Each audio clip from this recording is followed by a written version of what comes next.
J'espère que tout roule pour vous, car ce 30 octobre 2025, inutile de se voiler la face, un cap périlleux, s'annonce entre Paris et Alger.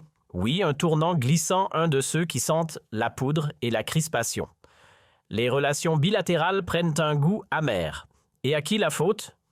Je désigne sans détour Abdelmadjid Tebboune, chef d'orchestre d'une stratégie stérile fondée sur la tension permanente et le chantage diplomatique à peine voilé. Une posture non seulement inefficace, mais dangereusement provocatrice envers la France. Tout a démarré en juillet 2024, et franchement, on aurait pu s'en passer. Ce brasier politico-diplomatique déclenché avec la France, enfin Paris, ses élites, ses dirigeants tout ce beau monde, n'a servi qu'à envenimer une situation déjà tendue. Quelle brillante idée, n'est-ce pas? Résultat des courses, une flambée d'hostilité contre les Algériens, une aubaine en or pour l'extrême droite française qui n'en demandait pas tant, et un festival d'unité pour tous les groupes de pression anti-algériens. Oui, ces mêmes groupes qui aujourd'hui, galvanisés comme jamais, ont réussi à faire passer une loi aussi symbolique que retentissante. Tout ça pour ça, par chance, ou peut-être par prudence politique, cette initiative ne pèse rien sur le plan juridique. On parle ici d'un texte purement symbolique, un coup de communication législatif plus qu'un acte de force. Et pourtant, ce 30 octobre 2025, l'Assemblée nationale française a tout de même frappé fort. Elle a voté une résolution qui réclame haut et fort la fin d'un pilier historique des relations bilatérales, l'accord franco-algérien de décembre 1968. Rien d'obligatoire, certes, mais le message est clair, le vent tourne et il souffle froid. Franchement, on touche le fond. Oui, c'est grave. Très grave. Jamais, je dis bien jamais, on avait franchi une telle ligne rouge. Ce fameux accord, fruit d'un long combat post-indépendance garant de droits concrets pour des générations d'Algériens installés en France, vient d'être sérieusement ébranlé. Ce socle historique qui protégeait la diaspora depuis des décennies est aujourd'hui remis en question par des représentants élus du peuple français. Pourquoi ?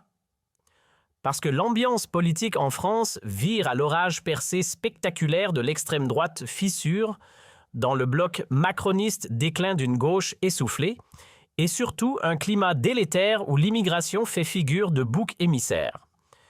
Et derrière ce cocktail explosif, n'oublions pas la racine du mal, cette crise diplomatique franco-algérienne qui pourrit l'atmosphère depuis juillet 2024. Depuis la fin juillet 2024, on assiste à une spirale délirante du côté d'Alger. Le régime de Tebboune n'a pas simplement durci le ton, il a franchi plusieurs lignes rouges. D'un côté, il bloque les laissez-passer consulaires, de l'autre, il refuse les expulsions de criminels algériens condamnés en France pour des actes d'une gravité choquante. Et comme si ça ne suffisait pas, il s'est mis à manipuler des influenceurs algériens pour semer le désordre et attiser la haine directement sur le territoire français.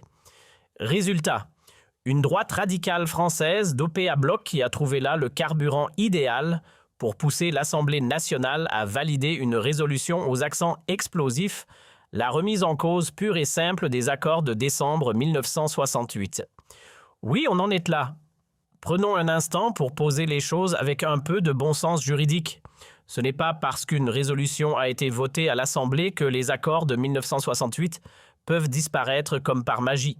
Non, la réalité est plus terre à terre. Seul le chef de l'État français et son gouvernement détiennent les clés pour enclencher une dénonciation officielle. En d'autres termes, les députés peuvent bien agiter leurs bras dans l'hémicycle, cela reste hors de leur champ de compétences. L'annulation de cet accord relève exclusivement de l'exécutif, point final. Mais alors, qu'est-ce qui rend cet accord de 1968 si précieux aux yeux de la diaspora algérienne ? Eh bien, c'est simple. Il ouvre des portes que d'autres étrangers n'ont même pas le droit d'approcher. Grâce à lui, un Algérien installé en France peut obtenir un titre de séjour de 10 ans sans passer par le parcours du combattant. Mieux encore, il facilite l'accès à l'entrepreneuriat, à certaines professions et surtout, il accélère le regroupement familial. Bref, un véritable passeport de stabilité pour des milliers de familles algériennes là où d'autres doivent se battre pour obtenir les mêmes droits. Ce fameux accord, c'est un peu le bouclier juridique en or massif de la communauté algérienne en France. Il leur accorde des droits particuliers taillés sur mesure que les autres nationalités peuvent à peine effleurer du doigt. Pourquoi ? Parce qu'il s'agit d'un accord international et à ce titre, il écrase tout simplement les lois françaises quand elles tentent de faire barrage, toutes les réformes anti-immigration, tous les durcissements sur les titres de séjour ou l'accès à l'emploi, eh bien, les Algériens y échappent. Leur statut spécial gravé dans l'accord de 1968 les place dans une catégorie à part.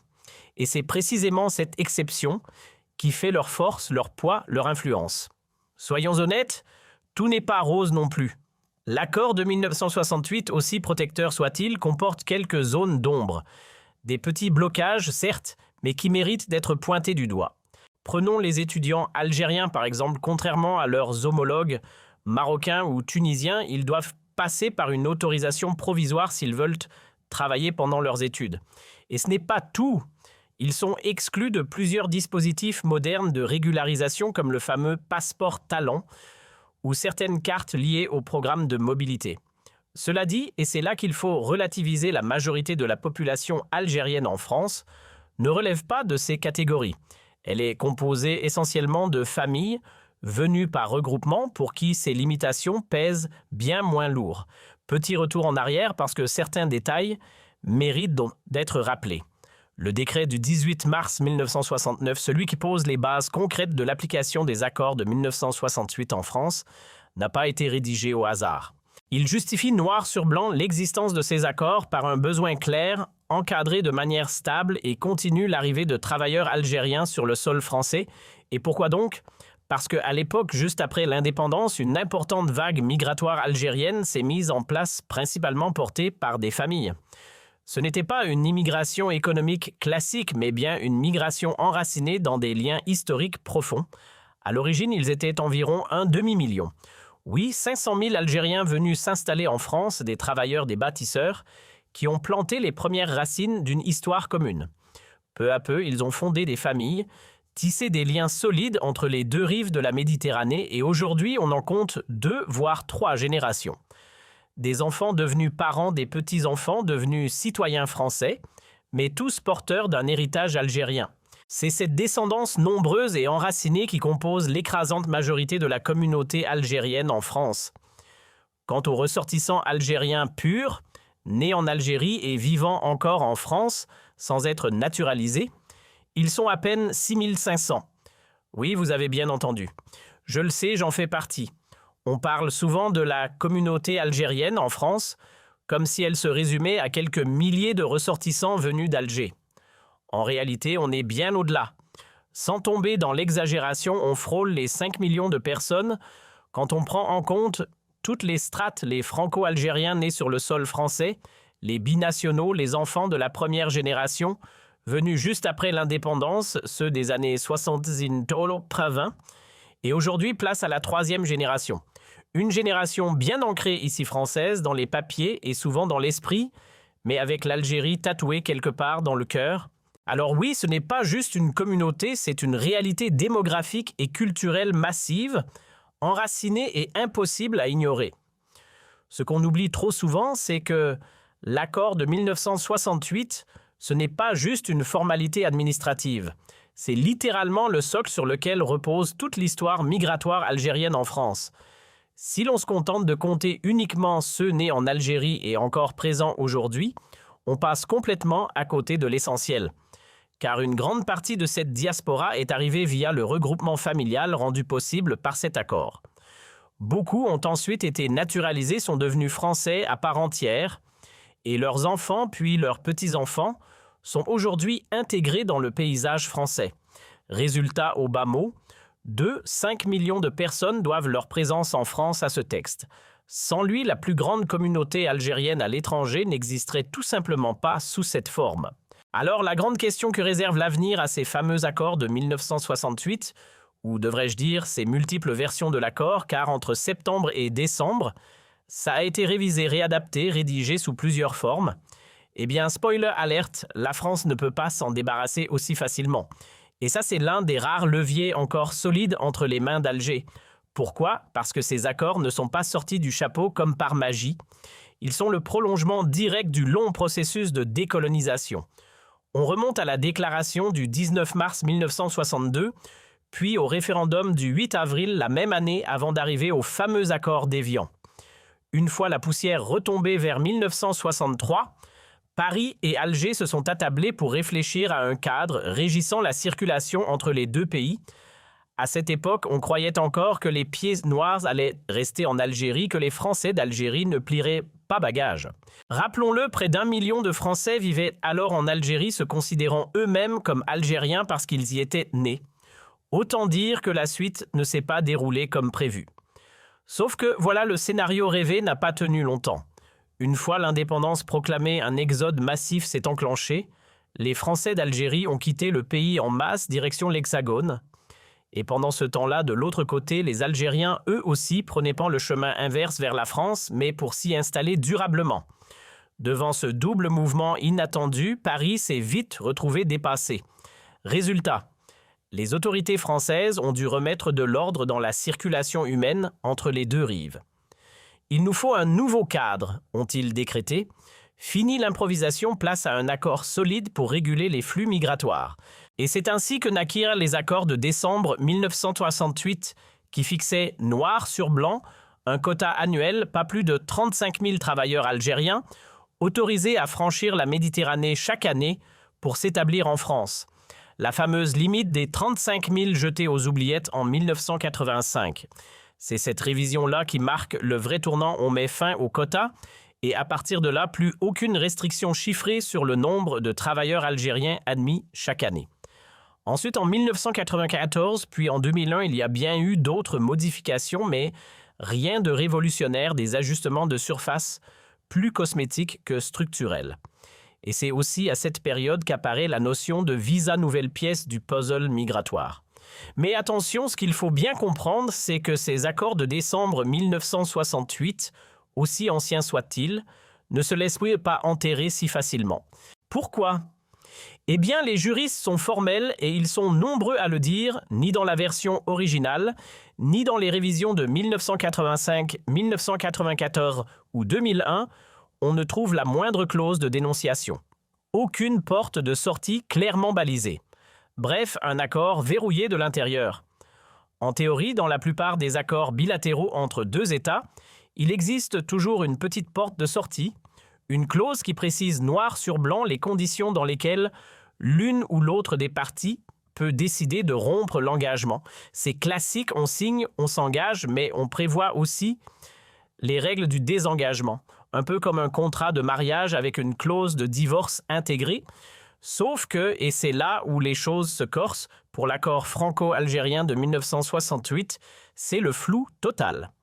Appelé accord au pluriel à cause des révisions successives, ce texte ne contient rien. Pas la moindre ligne sur les modalités de rupture. Ni les autorités françaises ni les algériennes ne savent précisément comment activer une sortie officielle. On est donc face à un accord sans bouton « stop », verrouillé sans mode d'emploi. Et donc face à ce silence contractuel total, vers quel texte se tourne-t-on ? Vers la Bible du droit international, la Convention de Vienne, du 23 mai 1969, celle qui régit les traités entre États. Plus précisément son article 56. Que dit-il ?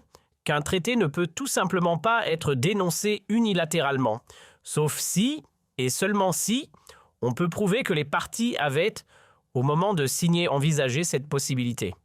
Ou alors si le contenu même du traité implique par sa nature qu'il pourrait être résilié.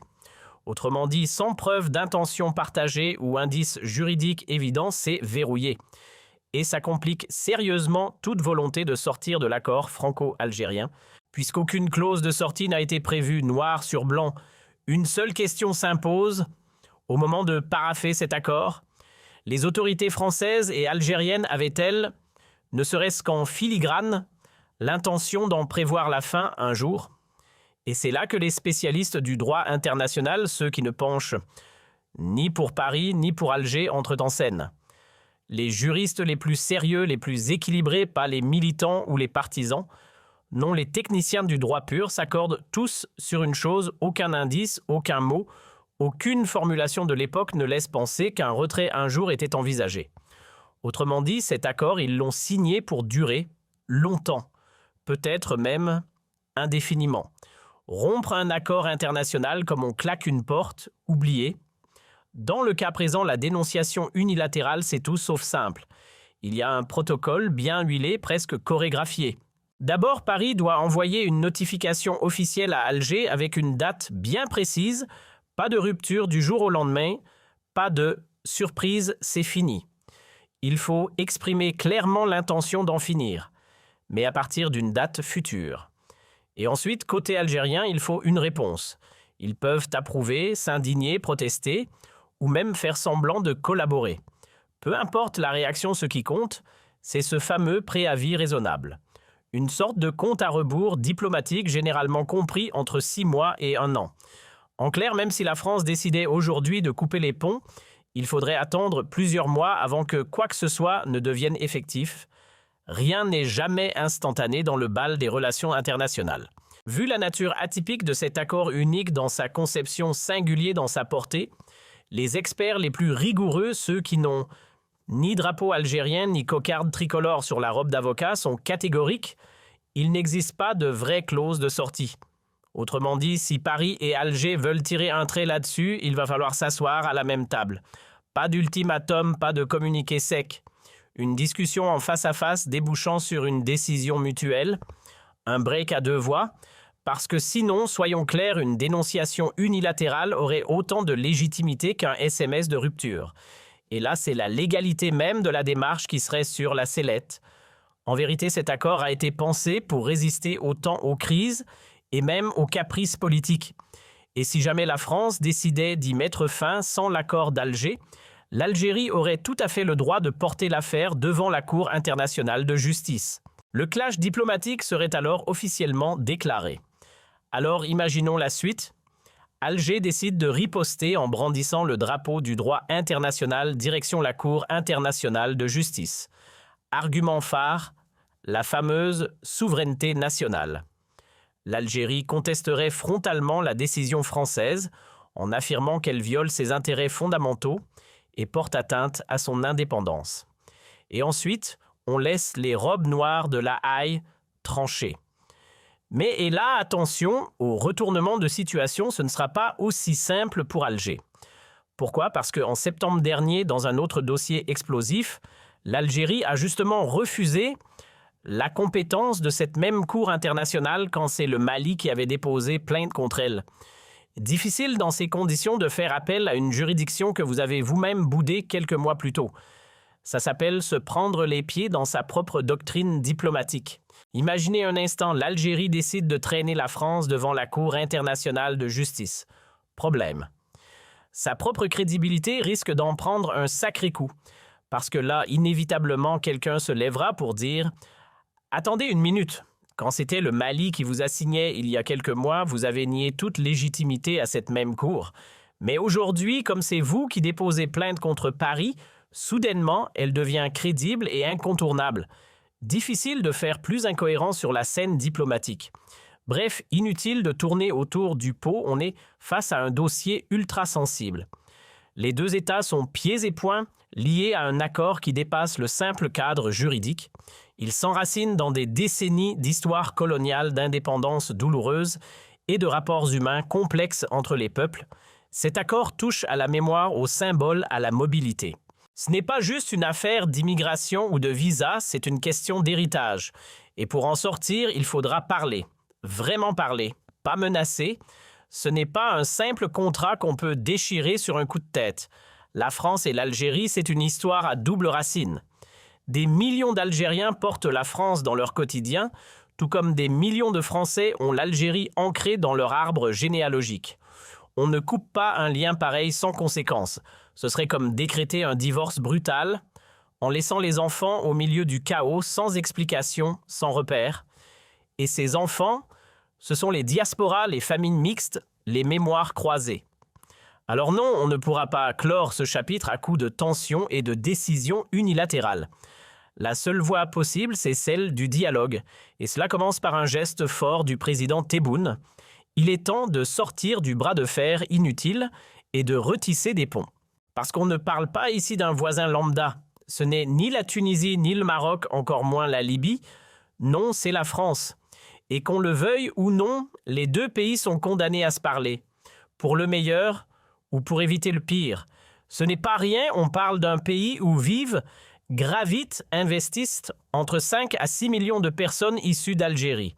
C'est massif. Et si vous avez encore un doute, regardez les chiffres, plus de 5 millions de billets d'avion sont compostés chaque année entre Alger et Paris. Ce n'est pas du tourisme, c'est du lien vital. Les allers-retours ne sont pas que physiques, ils sont affectifs, culturels, économiques, familiaux. L'Algérie a des racines profondément ancrées dans le sol français.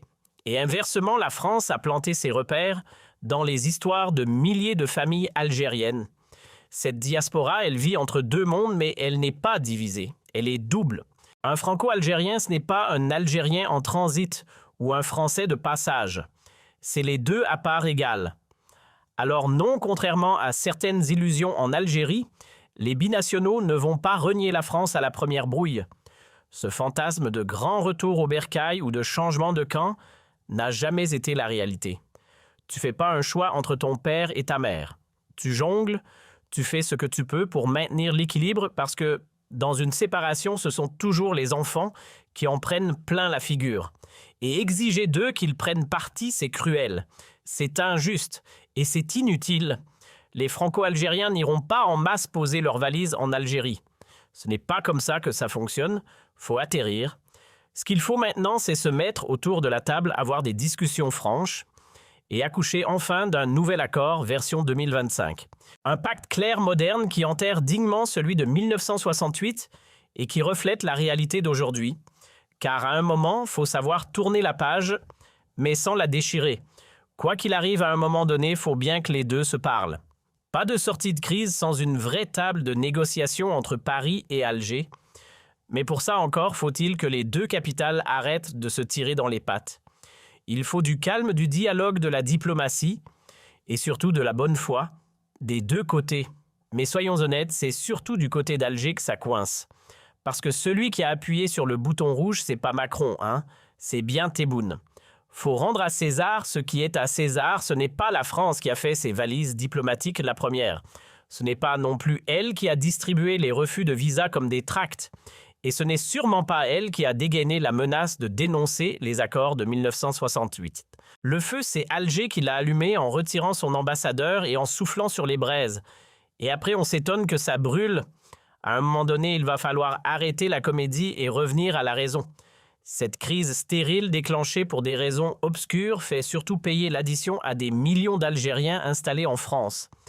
Il serait peut-être temps de la refermer cette parenthèse inutile avant qu'elle ne rature des droits fondamentaux acquis de longue lutte. Quant à l'accord de 1968, oui, il peut parfaitement finir au cimetière des traités, mais pas sans lui trouver un remplaçant solide.